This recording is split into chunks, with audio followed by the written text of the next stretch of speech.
வணக்கங்க. இன்னைக்கு நம்ம எத பத்தி பார்க்க போறோம், ஒரு முக்கியமான உணவ பத்தி தாங்க பார்க்க போறோம். இந்த உணவு என்ன பார்த்தீங்கன்னா, நேத்து நைட்டு வந்து ரொம்ப அதிகமா பசியா இருந்துச்சுங்க. எங்க பாட்டி வீட்டு சைடு போலான்னு போனேன். அங்க போனா கருவாடு குழம்பு வாசனை அடிச்சுச்சு. அங்க போய் சாப்பிட்டா கருவாடு குழம்பு வச்சிருந்தாங்க.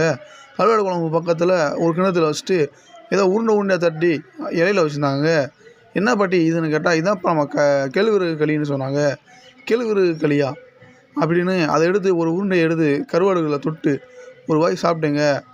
அப்பா தேன் மாரி அப்படியே சூப்பரா இருந்துச்சுங்க அந்த சாப்பாடு. "இது எப்படி பண்ணீங்கன்னு?" கேட்டேன்.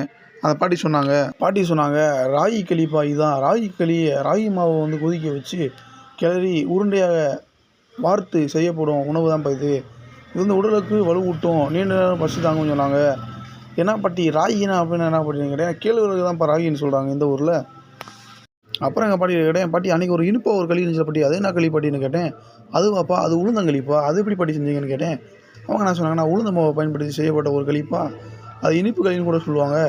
இது வந்து பார்த்தீங்கன்னா நல்லெண்ணெய் மற்றும் பனங்கருப்பட்டி சேர்த்து செய்யப்படும் இந்த களிப்பா. இது வந்து பார்த்தீங்கன்னா கர்ப்பிணி பெண்களுக்கு ரொம்ப ரொம்ப நல்லதுன்னு சொன்னாங்க. இது எலும்புகளை வலுப்படுத்தும், செரிமானத்தை மேம்படுத்தும்னு சொன்னாங்க.